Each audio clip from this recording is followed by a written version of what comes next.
ममता बनर्जी को कांग्रेस के साथ खड़े होने में खुशी तब होगी जब उन्हें बंगाल में टिकट बंटवारे के लिए फ्री हैंड मिल जाए। नीतीश कुमार और लालू यादव को बराबर सीटें मिल जाएं। कांग्रेस के हाथ 2-4 सीटें लगें तो बिहार का मामला भी सेट हो जाएगा। केजरीवाल का पंजाब और दिल्ली में वर्चस्व हो और हरियाणा से लेकर छत्तीसगढ़ तक उन्हें सीटें मिल जाएं तो मामला फिट समझिए। झारखंड में भी जेएमएम कांग्रेस को पिछले लोकसभा चुनाव की तरह सीटें देने को तैयार नहीं है। विपक्षी गठबंधन में शरद पवार और उद्धव ठाकरे खुद ही परेशान हैं, पर सीटें देने को भरपूर चाहिए। विपक्षी दलों में सीटों को लेकर खींचतान का आलम यह है कि आम आदमी पार्टी तो छत्तीसगढ़, मध्य प्रदेश और राजस्थान में विधानसभा की तैयारी में जुट गई है, जिससे यह लगने लगा है कि क्या लोकसभा चुनाव तक गठबंधन एकजुट रह पाएगा। ममता बनर्जी विपक्षी गठबंधन की जरूरत केंद्र की भाजपा सरकार को उखाड़ फेंकने के लिए महसूस करती हैं। वे चाहती हैं कि बंगाल से भाजपा को भगाने के लिए विपक्षी दल, खासकर कांग्रेस और लेफ्ट पार्टियां उन्हें सहयोग करें, लेकिन अधिक सीटों की उम्मीद न करें। सूत्र बताते हैं कि राज्य की कुल 42 लोकसभा सीटों में अधिकतम 2-3 सीटें देकर ही विपक्षी दलों को वे संतुष्ट करना चाहती हैं। ममता की शर्त कांग्रेस और लेफ्ट के लोग मान जाते हैं तो ममता को सबसे ज्यादा खुशी होगी। बंगाल में सिर्फ बीजेपी ही विपक्ष के सामने होगी। अभी ममता को भाजपा के साथ कांग्रेस और लेफ्ट यानी 3 दलों को जूझना पड़ता है। अपनी खोई जमीन हासिल करने के लिए बेताब लेफ्ट नेता बार बार कह रहे हैं कि बंगाल में टीएमसी के साथ किसी तरह का गठबंधन आत्मघाती कदम होगा। इस बीच गठबंधन के पोस्टर भी बंगाल में लगने लगे हैं, जिनमें राहुल, ममता और लेफ्ट के नेताओं की तस्वीरें हैं। ये पोस्टर कौन लगा रहा है किसी को नहीं मालूम, लेकिन माना जा रहा है कि वोटर में भ्रम फैलाने के लिए यह काम टीएमसी की ओर से हो रहा है। ममता ने स्पष्ट कहा था कि विपक्षी दल जहां मजबूत स्थिति में हैं, वहां बीजेपी को हराना मुश्किल नहीं है। ऐसे राज्यों में विपक्षी दलों को एक साथ बीजेपी का मुकाबला करना चाहिए। उन्होंने ऐसे कुछ राज्यों के नाम भी गिनाए थे। अगर इस नेक सलाह में ममता का इशारा समझें तो ऐसे में कांग्रेस को यहां सीटों के लिए वहां के बड़े विपक्षी दलों के रहमो करम पर निर्भर रहना होगा। ममता ने खुलकर कहा था कि कांग्रेस और लेफ्ट पार्टियों को बंगाल में टीएमसी को आगे रखना होगा।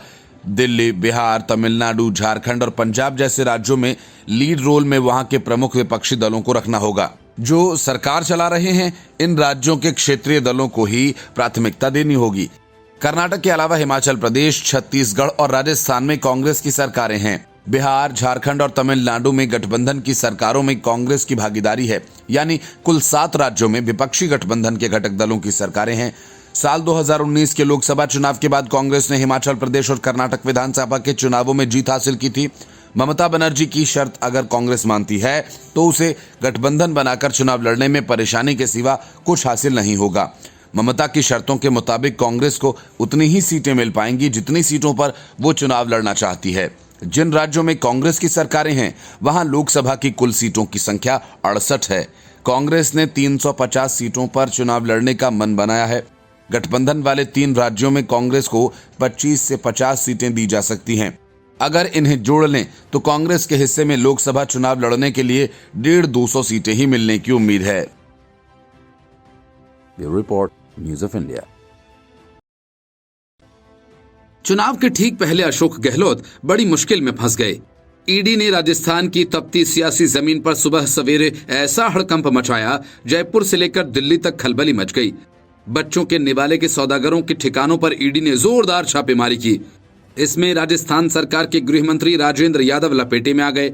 ईडी ने राजेंद्र यादव के 10 ठिकानों पर एक साथ छापेमारी की। ईडी ने ये कार्रवाई मिड डे मील में घोटाले को लेकर की है। इसको लेकर ईडी ने गृह राज्य मंत्री यादव के जयपुर, कोटपुतली, बहरोड और विराटनगर सहित 10 ठिकानों पर दबिश दी। बताया जा रहा है कि ईडी घोटाले से जुड़े दस्तावेजों को खंगाल रही है। ईडी की कार्रवाई से सियासी गलियारों में हड़कंप मचा हुआ है।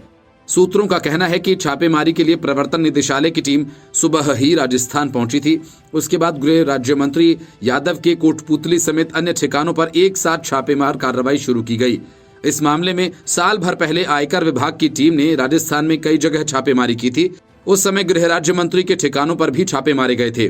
उसके बाद अब ईडी ने इस मामले पर आज अपना शिकंजा कस दिया है। ईडी सूत्रों के मुताबिक मिड डे मील में बच्चों के लिए पोषाहार निर्धारित दरों से काफी ऊंची दरों पर खरीदा गया था। इसमें गृह राज्य मंत्री यादव की कंपनियां शामिल बताई जा रही हैं। घोटाले के तार गृह राज्य मंत्री राजेंद्र यादव से जुड़े होने के कारण ये मामला काफी चर्चा में आ गया था। फिर इसको लेकर उस समय भी सियासत काफी गर्मा गई थी। उसके बाद अब एक बार फिर से राजस्थान में सियासत गरमाने के आसार बन गए हैं। राजस्थान में इस साल के अंत में विधानसभा के चुनाव होने हैं। चुनाव से पहले कांग्रेस सरकार के मंत्री के ठिकानों पर छापेमारी से सियासी गलियारों में हड़कंप मचा हुआ है। राजस्थान में बीते सालों में जब जब ईडी की कार्रवाई हुई है, तब तब सीएम अशोक गहलोत समेत कांग्रेस सरकार के मंत्रियों और पार्टी पदाधिकारियों ने केंद्र सरकार पर ईडी के बेजा दुरुपयोग का आरोप लगाया था। सीएम गहलोत कई मंचों से केंद्र सरकार पर ईडी के दुरुपयोग का आरोप लगा चुके हैं। बहरहाल ईडी मिड डे मील घोटालों से जुड़े दस्तावेजों को खंगालकर कड़ी से कड़ी जोड़ने का प्रयास कर रही है। Bureau report, news of India. PM Modi Madhya Pradesh जाकर कांग्रेस के लिए खतरे की घंटी बजा आए। पीएम मोदी के लौटने के बाद बीजेपी ने उम्मीदवारों की दूसरी सूची जारी कर दी और इस लिस्ट ने जितना बीजेपी नेताओं को चौंकाया, उससे कहीं ज्यादा कांग्रेस को। कांग्रेस का तो गुणागणित ही उलट पुलट हो गया। वजह, बीजेपी ने दूसरी लिस्ट में मंत्रियों सहित 7 सांसदों और 1 महासचिव को मैदान में उतार दिया। बीजेपी की इस चुनावी चाल से कांग्रेस इतना बौखला गई कि उसके सारे प्रवक्ता रणदीप सिंह सुरजेवाला से लेकर पवन खेड़ा तक बयानबाजी करने लगे। भाजपा ने जिन 39 सीटों के उम्मीदवारों की लिस्ट जारी की, उनमें कुछ नाम ऐसे भी हैं जो पहली बार विधानसभा का चुनाव लड़ेंगे। साथ ही ये आंकड़ा भी गौर करने वाला है कि साल 2018 के विधानसभा चुनाव में बीजेपी को इन 39 में से 35 सीटों पर शिकस्त मिली थी। मध्य प्रदेश विधानसभा चुनाव के लिए जारी की गई भाजपा की दूसरी लिस्ट को अहम माना जा रहा है। साथ ही इसे प्रदेश के मुख्य विपक्षी दल कांग्रेस पर कड़ी चोट के रूप में भी देखा जा रहा है। सियासी जानकार बताते हैं कि कमजोर सीटों पर पार्टी ने दिग्गजों को उतारने की जो रणनीति अख्तियार की, वो मास्टर स्ट्रोक हो सकती है। इसी से बौखलाए रणदीप सिंह सुरजेवाला शायरी करने लगे। उन्होंने कहा कि मध्य प्रदेश में बीजेपी की दूसरी लिस्ट का सच ये है, हम तो डूबेंगे, तुम्हें भी ले डूबेंगे सनम। सोशल मीडिया प्लेटफॉर्म एक्स पर लिखते हुए उन्होंने कहा कि 18 सालों में मध्य प्रदेश को बीजेपी की सरकार ने बर्बादी की कगार पर पहुंचा दिया। ये बात प्रदेश की जनता के साथ साथ बीजेपी का केंद्रीय नेतृत्व भी जान रहा है। इसलिए 15 दिन पहले अमित शाह और कल पीएम मोदी ने शिवराज जी के नाम और काम से किनारा कर लिया।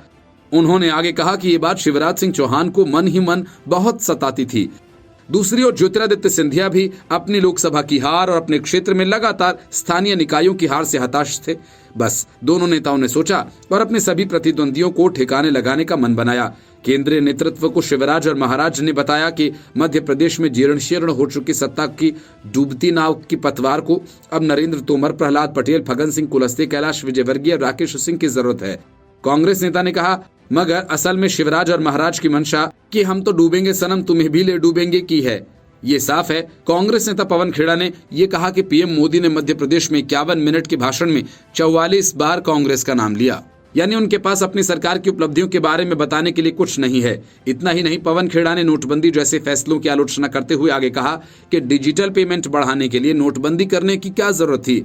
आरएसएस की शाखा में कुछ तो है जहां ऐसे ऐसे नमूने आते हैं। मध्य प्रदेश में पीएम मोदी के कांग्रेस को महिला विरोधी बताने पर पलटवार करते हुए पवन खेड़ा ने कहा कि 1989 में राजीव गांधी की ओर से लाया गया महिला आरक्षण बिल राज्यसभा से इसलिए पास नहीं हो पाया क्योंकि अटल बिहारी वाजपेयी, लाल कृष्ण आडवाणी, राम जेठमलानी जैसे बीजेपी नेताओं ने इसके खिलाफ वोट किया।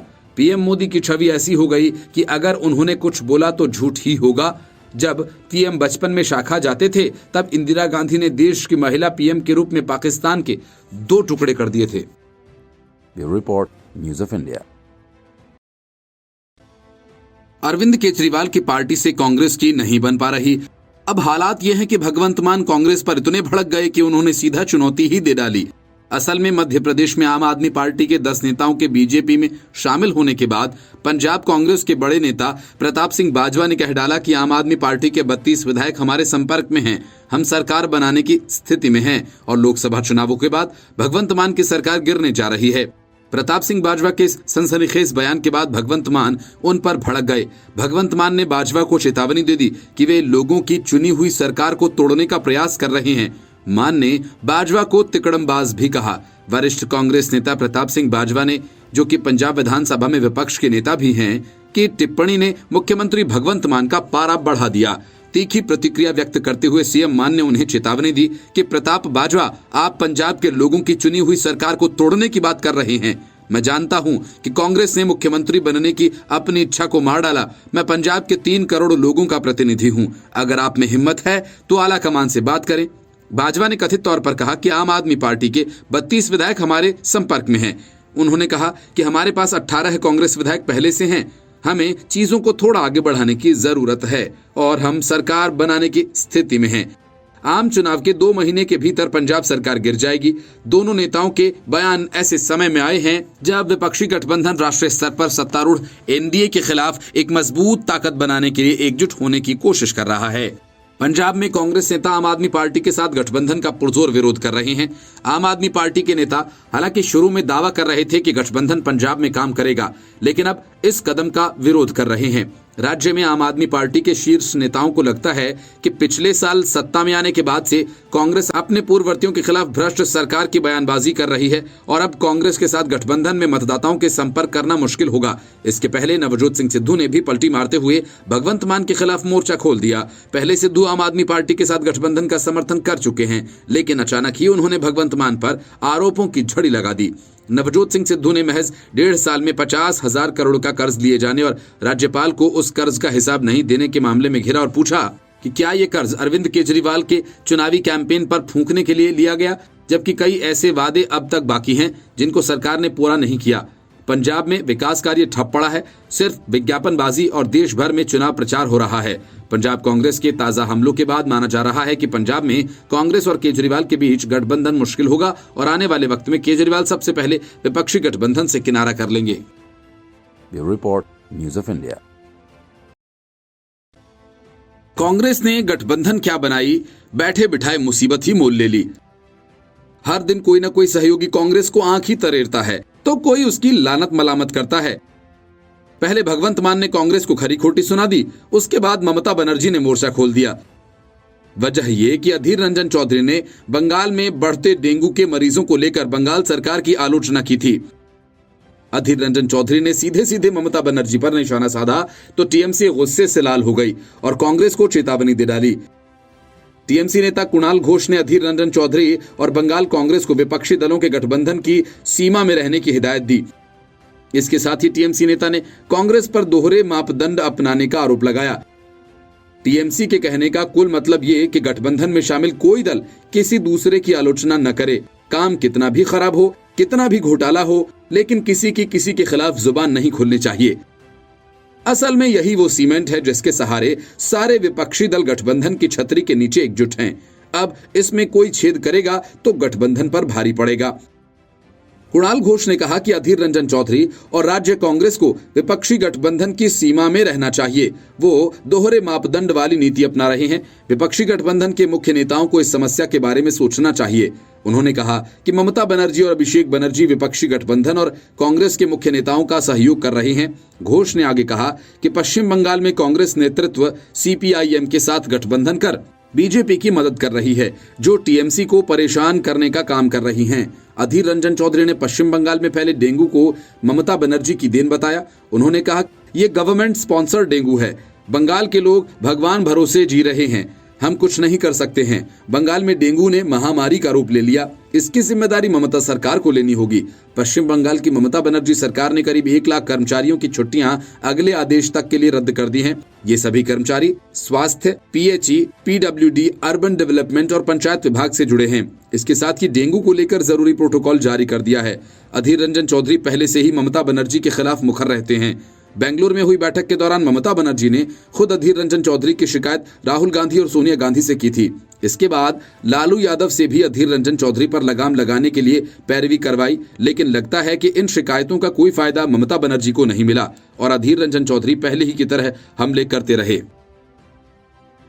Bureau report, news of India. Nitish Kumar की सियासत का तौर तरीका कुछ अलग ही है। वे जब भी कोई बड़ा सियासी फैसला करते हैं, किसी न किसी बड़े नेता की बलि चढ़ जाती है। एनडीए छोड़कर महागठबंधन के साथ जाना था उसकी भूमिका, उन्होंने महीने पहले आरसीपी सिंह की बलि चढ़ाकर बांधनी शुरू कर दी। तब आरसीपी सिंह जेडीयू के राष्ट्रीय अध्यक्ष थे और बाद में वे केंद्र सरकार में मंत्री बन गए, तो नीतीश ने उनकी जगह ललन सिंह को पार्टी का राष्ट्रीय अध्यक्ष बना दिया। आरसीपी सिंह का पत्ता कटा तो ललन सिंह पूरे फॉर्म में आ गए और बीजेपी पर तब तक हमला करते रहे जब तक जेडीयू ने बीजेपी से नाता नहीं तोड़ लिया। अब बिहार की सियासत फिर करवट ले रही है तो ललन सिंह की लाली गायब होती जा रही है। इसके संकेत तो तभी मिल गए थे जब विपक्षी गठबंधन की पहली कोऑर्डिनेशन कमेटी की बैठक में नीतीश कुमार ने ललन सिंह की जगह एक छोटे दर्जे के नेता को भेज दिया और उसके बाद नीतीश कुमार के सामने जब अशोक चौधरी ललन सिंह के बीच तू मैं हो रही थी, तब नीतीश कुमार बिना बीच बचाव किए चुपचाप खिसक गए। ये बताने की जरूरत नहीं है कि इन दिनों अशोक चौधरी नीतीश कुमार के सबसे खास नेता बनकर उभरे हैं। इसी वजह से कभी नीतीश कुमार उनका गला पकड़ लेते हैं तो कभी गले लग जाते हैं। नतीजा ये कि एक मंत्री अपनी ही पार्टी के राष्ट्रीय अध्यक्ष के साथ उलझ गए और नीतीश कुमार सब देखते रहे। सूत्रों का कहना है कि जेडीयू की बैठक खत्म होने के बाद सभी नेता बाहर निकल रहे थे। उसी दौरान ललन सिंह ने अशोक चौधरी को रुकने का इशारा किया और अशोक चौधरी रुके तो ललन सिंह ने पूछा कि आप बार बार जमुई और बरबीघा क्यों जा रहे हैं। दरअसल ललन सिंह ने इशारों ही इशारों में कहा कि जब आपको जमुई के प्रभारी मंत्री पद से हटा दिया गया है, फिर भी बार बार जमुई क्यों जा रहे हैं और किससे पूछ कर जा रहे हैं। कहा जा रहा है कि यही बात अशोक चौधरी को नागवार गुजरी और उन्होंने सख्त लहजे में ललन सिंह से कहा कि आप इस तरह मुझसे बात नहीं कर सकते हैं, न ही इस तरह के सवाल पूछ सकते हैं। इसी बात को लेकर दोनों नेता आपस में बहस करने लगे। जब दोनों नेता बहस कर रहे थे उस समय नीतीश कुमार मौजूद थे। नीतीश कुमार बिना रिएक्ट किए आगे बढ़ गए। सूत्रों का कहना है कि एक विधायक ने अशोक चौधरी के खिलाफ ललन सिंह की शिकायत की थी। इस पर ललन सिंह ने अशोक चौधरी से पूछा कि आप जमुई और बरबीघा किससे पूछ कर जाते हैं। बताया जा रहा है कि इस सवाल पर अशोक चौधरी ने कहा कि आप कौन हैं। इसके बाद दोनों नेताओं की बहस होने लगी। जेडीयू के राष्ट्रीय अध्यक्ष ललन सिंह और मंत्री अशोक चौधरी दोनों मुख्यमंत्री नीतीश कुमार के बहुत खास माने जाते हैं। खास तो ललन सिंह भी माने जाते हैं। अब इन दोनों में से नीतीश कुमार किसकी बलि लेते हैं, इसका सबको इंतजार रहेगा। Bureau report, news of India.